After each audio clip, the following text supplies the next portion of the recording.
ಈ ದಿನ ಸನ್ಮಾನಕ್ಕೆ ಭಾಜನರಾಗ್ತಿರುವ doctor CN Manjunath, Padmashri doctor CN Manjunath ಅವರ ಕುರಿತು ನನ್ನ ಅನಿಸಿಕೆಗಳನ್ನ ಹೇಳಲೇಬೇಕು. ಯಾಕೆಂದರೆ ಮತ್ತೆ ನಾನು ಹೇಳಬೇಕು ಅಂದರೆ ಅಂಬರೀಷ್ ಅವ್ರಿಗೆ ಅವ್ರ ಬಗ್ಗೆ ಅಪಾರವಾದ ಒಂದು ಪ್ರೀತಿ, ಒಂದು ಆತ್ಮೀಯವಾದ ಒಂದು ನಂಟು. ನಮಗೂ ಅಷ್ಟೇ ತುಂಬ ಸರಳ ಅವರು. ಅವ್ರ ಬಗ್ಗೆ ಎಲ್ಲರೂ ಎಷ್ಟು ಗೌರವ ಇಟ್ಕೊಂಡಿದ್ದಾರೆ, ಎಷ್ಟು ಒಂದು ಅಂದರೆ ಡಾಕ್ಟರ್ಸ್ ಅಂದರೆ ನಾವು ಕೋವಿಡ್ ಟೈಮಲ್ಲಿ ನೋಡಿದ್ದು ನಮಗೆ ಒಂಥರ ದೇವರಿದ್ದ ಹಾಗೆ ಬಂದು ಎಲ್ಲರ ಆ ರೀತಿ ನಾವು ಕಂಡಿದ್ದು ಡಾಕ್ಟರ್ಸ್ನ.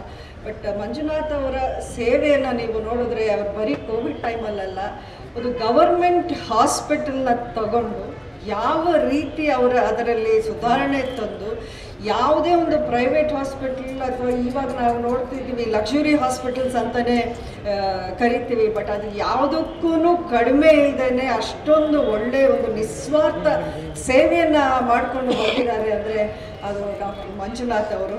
ನಿಜಕ್ಕೂ ನನ್ನ ಹೃತ್ಪೂರ್ವಕ ಅಭಿನಂದನೆಗಳನ್ನು ನಾನು ಸಲ್ಲಿಸಬೇಕು. ಅವರ ಒಂದು ಅವಧಿ ಅದು ಇನ್ನೇನು ಆಗ್ತಾ ಬಂತು ಅಂದಮೇಲೆ ಎಲ್ರಿಗೂ ಎಷ್ಟು ಬೇಸರ ಆಯಿತು ಅಂದರೆ ಅದನ್ನು ಪದೇ ಪದೇ ಅವರು ಅದನ್ನು ಎಕ್ಸ್ಟೆಂಡ್ ಮಾಡಿಕೊಂಡೇ ಬರ್ತಾಯಿದ್ರು ಸರ್ಕಾರನೂ. ಯಾಕೆಂದರೆ ಅವರ ಸೇವೆಯನ್ನು ಗುರುತಿಸಿ ಆ ರೀತಿ ಒಂದು ಅವರು ಮಾಡ್ಕೊಂಡು ನಿಜಕ್ಕೂ ಇನ್ನೊಂದು 10 ವರ್ಷವೂ ಅವ್ರ ಸೇವೆ ಅಲ್ಲಿದ್ದರೆ ನಮ್ಮೆಲ್ರಿಗೂ ಸಂತೋಷವಾಗ್ತಾನೆ ಇತ್ತು.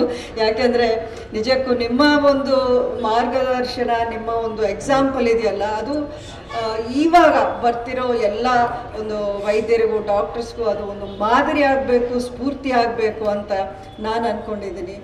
ದೇವರು ನಿಮಗೆ ಹೆಚ್ಚಿನ ಇನ್ನಷ್ಟು ಆರೋಗ್ಯ, ಐಶ್ವರ್ಯ, ಶಕ್ತಿಯನ್ನು ಕೊಡಲಿ, ಜನಸೇವೆ ಮಾಡಲು ಒಂದು ಶಕ್ತಿಯನ್ನು ಕೊಡಲಿ ಅಂತ ನಾನು ಕೇಳ್ಕೊತೀನಿ.